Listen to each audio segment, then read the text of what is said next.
Kabarin, kabar, terkabar. Menteri ya. Baik, selanjutnya kami persilahkan Menteri Perumahan dan Kawasan Pemukiman. Saya persilahkan. Terima kasih Ketua. Tolong staf ditayangkan slide-nya.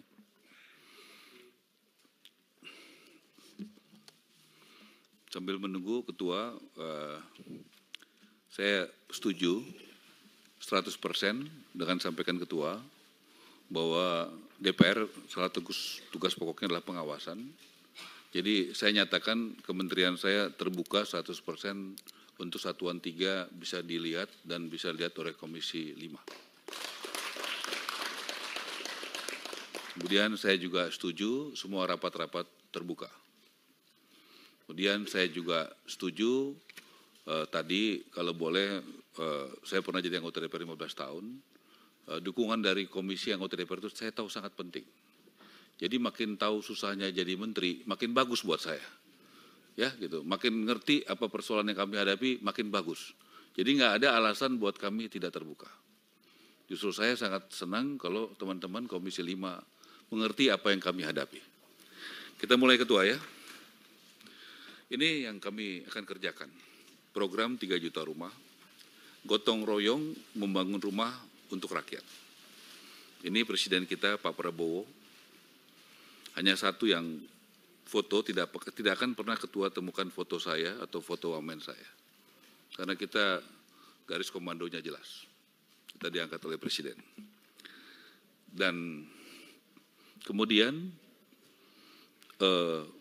dalam fokus menata ini saya rasa tadi Ibu Yasti sudah tahu, saya setuju kita rapat efektif. Saya anggap ini sudah tahu semua ya, jadi kita lewatin aja ya Ketua. Boleh ya? Oke.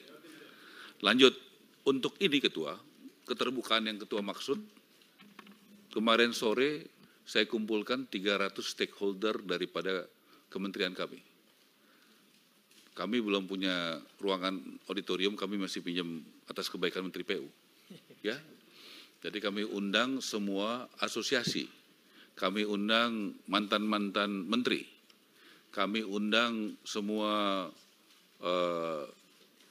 developer, kontraktor, supplier, konsultan dari yang kecil sampai yang paling besar.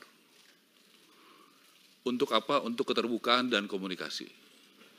Jadi kemarin kami presentasikan ini Ketua, ini harusnya sudah ditandatangani oleh Presiden, tapi atas kebaikan Presiden saya minta waktu di Magelang mohon ditunda dulu.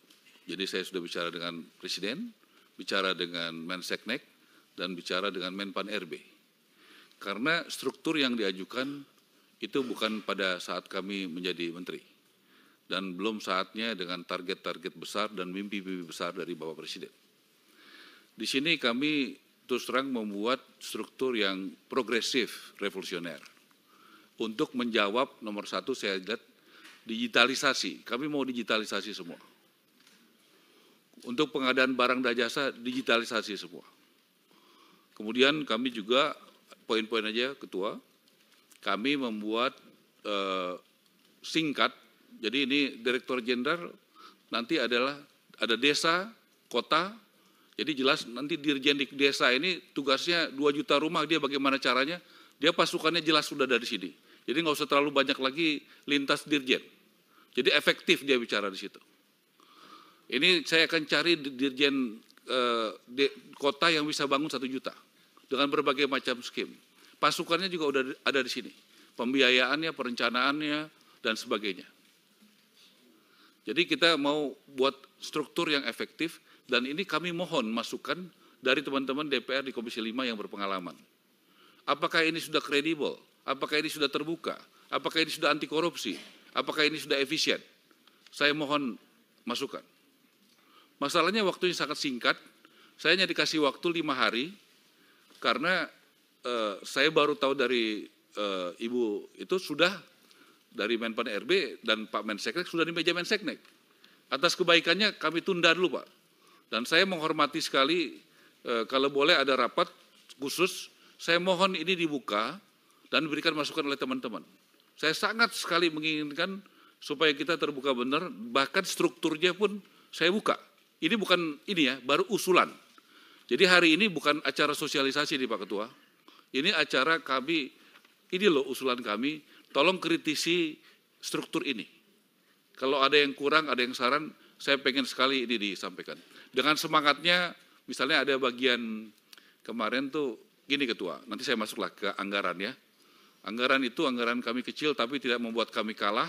Kami yakin dengan konsep gotong royong dari founding father kita bisa selesaikan masalah ini. Nanti saya kasih data-datanya betapa anggaran makin kurang tapi target makin tinggi. Itu hanya bisa dijawab dengan transparansi, anti korupsi, dan juga gotong royong. Nggak ada lagi yang bisa menjawab itu.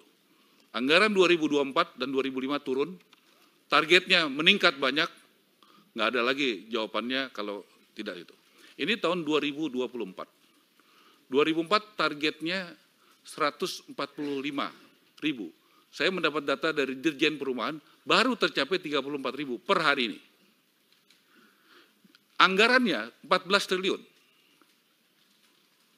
Bayangkan, ini kita tahun ini, itu targetnya hanya 145.000. Per hari ini, baru tercapai 34.000. Saya mohon sebagai fungsi pengawasan DPR, kritisi saya, betul nggak data ini? Bapak-bapak, ibu-ibu kan banyak yang sudah berpengalaman, betul nggak data ini? Kalau data ini benar, berarti kita mesti kerja, bayangkan 25 kali lipat untuk mencapai 3 juta. Ini datanya ya. Kemudian lanjut yang 2025. Anggaran kami dari 14 jadi 5 triliun. Mesti bangun 3 juta rumah.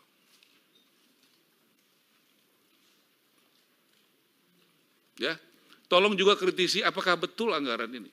Karena mungkin sebagian Bapak Ibu yang membuat anggaran ini bersama kementerian yang sebelum saya. Apakah anggaran ini layak untuk membangun 3 juta rumah? Kan kita mau terbuka ya, dari awal kita terbuka sejelas-jelasnya. Nah, lanjut. Ada lagi?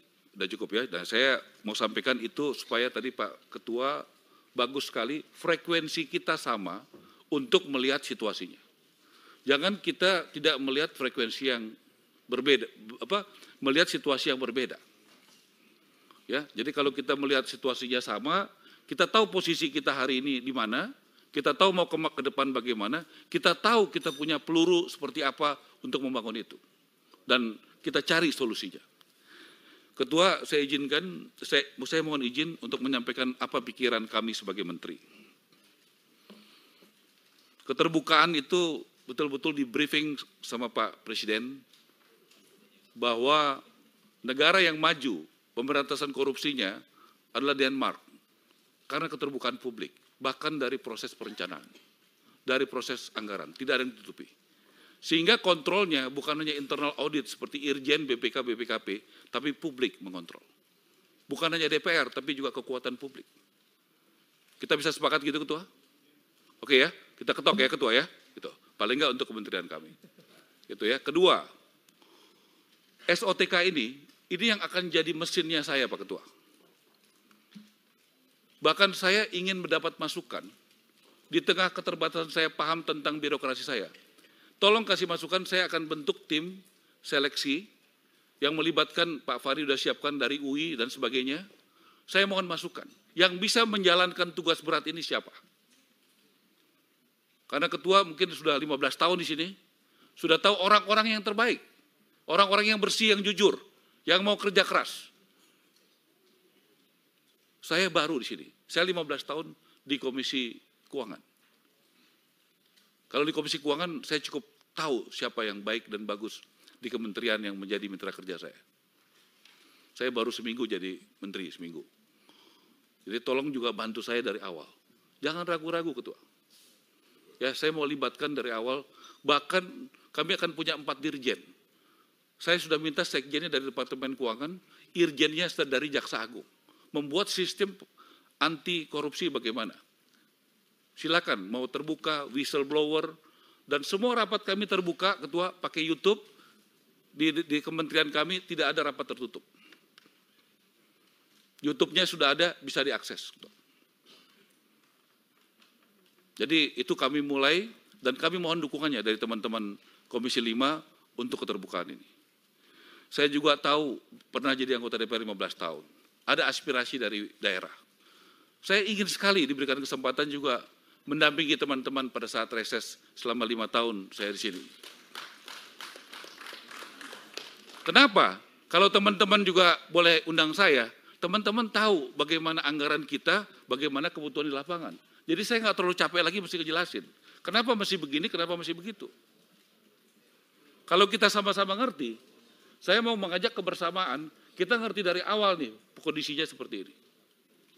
Jadi ketua, keterbukaan setuju, efisiensi ketua. Saya lama di corporate.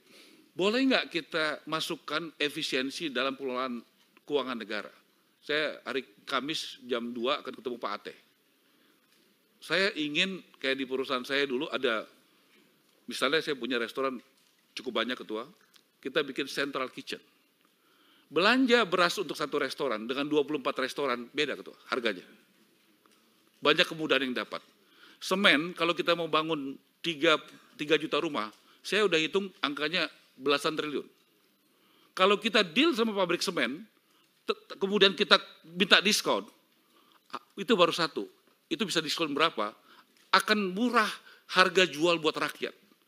Karena biaya-biaya untuk materialnya akan turun. Nah, boleh nggak saya lakukan itu? Efisiensi uang negara, sehingga nanti harga-harga rumah bukan naik tapi turun, ketua. Nah, tolong saya mau minta sama Menteri Pak Ate, Kepala BPKP, untuk mengizinkan itu. Jadi kita bukan hanya sekedar mengamankan uang negara, tapi juga membuat efisien uang negara. Caranya gimana? Boleh nggak yang bagus-bagus dari korporasi? Central purchasing. Ada ratusan bahan material properti untuk rumah, ketua. Ketua pasti tahu dan teman-teman. Kalau itu kita bisa bikin satu, itu akan terjadi penghematan yang luar biasa. Boleh nggak diizinkan oleh anggota DPR saya melakukan penghematan? Bukan hanya mengamankan uang negara. Supaya apa tujuan saya? Supaya harga rumah turun dan uangnya bisa, jadinya pembeli rakyat bisa membeli rumah dengan harga lebih murah. Kemudian soal tanah, ketua. Saya punya konsep, tanah itu dari sitaan. Saya sudah ketemu Jaksa Agung, di Banten saja ada 1.000 hektar. Dan Jaksa Agung siap menyerahkan, saya sudah bicara dengan Dirjen Menteri Keuangan, kita akan ketemu bagaimana tanah ini bisa digunakan sama rakyat. Bagaimana tanah dari koruptor bisa digunakan untuk rakyat kecil. Bagi yang punya gaji, nggak susah ketua. Kalau itu ketua bisa bantu saya, supaya mereka punya tanah, mereka punya gaji, ASN yang nggak pernah punya rumah, tentara yang nggak punya rumah, banyak sekali guru-guru yang nggak punya rumah, punya harapan ketua. Ini soal kebijakan dan policy. Kalau di ruang rapat ini, izinkan minggu depan ketemu di sini ada Menteri Keuangan, BPKP, ATR, setengah masalah ini selesai ketua. Ini harus ada keputusan politik. Bagaimana barang-barang sitaan ini, boleh nggak itu kita ambil negara dan kita kembalikan buat rakyat, harganya jadi sangat murah. Jadi kita langsung berjalan ketua. Terakhir ketua, Bapak Presiden di Magelang meminta kita tidak menjadi Superman, tetapi menjadi super team. Kita semua anak buahnya. Apa yang saya lakukan dari Magelang, kita langsung ke rumah susun di Pasar Rumput. Itu 2 tahun lalu sudah kami serahkan dari perumahan kepada DKI. 1.984 unit kurang lebih. 2 tahun lalu. Yang baru dipakai kurang lebih 400 untuk korban kebakaran di Manggarai. Yang masih kosong kurang lebih 1.400. Puji Tuhan ketua. Waktu Tuhan memang nggak bisa dilawan ya. Jadi saya dan Mendagri datang, itu mereka sudah mau pasarkan. Bukan mau, sudah pasarkan. dengan harga 3,5 juta untuk disewakan per bulan. Untung kita punya PJ Gubernur yang punya hati. Pak, batalin saya minta. Saya nggak punya kewenangan karena itu udah serahkan. Saya cuma minta himbauan. Kalau 3,5 juta itu bukan rakyat kecil, Pak. Nggak mungkin rakyat kecil di Jakarta bisa bayar 3,5 juta sebulan. Nah, akhirnya kita hitung, itu kebutuhannya itu kurang lebih 18 M setahun, di breakdown 1,5 miliar per bulan, itu ketemu angka 1,250. PD Pasar Jaya mengelola tidak rugi, tidak untung. Saya bilang, ayo dong, PD Pasar Jaya kan sudah untung. Nggak semua kan harus untuk cari untung. Ini buat rakyat. Kita sepakat, Ketua. Angkanya 1,250, sebagian nanti kita alokasikan buat TNI yang nggak punya gaji tinggi, polisi yang nggak punya gaji tinggi, ASN, guru, dan milenial. Saya undang teman-teman hari Jumat jam 2 siang kita open house di Rusun yang ada di Pasar Rumput untuk kita bekerja dengan cepat. Bagaimana pembeli bisa survei langsung kepada unit-unitnya. Supaya mereka tidak beli kucing dalam karung. Karena sering sekali gambar dan realisasi berbeda, Ketua. Jadi mereka datang, silakan you pilih. Dan kemudian kita melakukan transaksi. Terakhir saya minta subsidi silang. Kalau misalnya ada anak-anak muda milenial yang ada sekitar Tamrin, Sudirman, itu kan membuat kemacetan. Kalau mulai kita buat gerakan, bagaimana rumah mendekati kantor mereka. Jadi jangan mereka tinggalnya di Depok, di Bogor, lama, tidak efisien, dan macet. Maksud saya, itulah langkah-langkah kami. Kami hanya mau bekerja, tidak mau lain. Dan tanpa dukungan DPR, saya tahu, saya anggota DPR 15 tahun, semua tidak akan berhasil. Mohon Bapak Ibu mendukung, dan inilah keberhasilan bersama. Bagi kami, pemerintahan ini berhasil kalau DPR mendukung, khususnya Komisi 5, bekerja sama dari awal bersama kami. Terima kasih. Wassalamualaikum warahmatullahi wabarakatuh.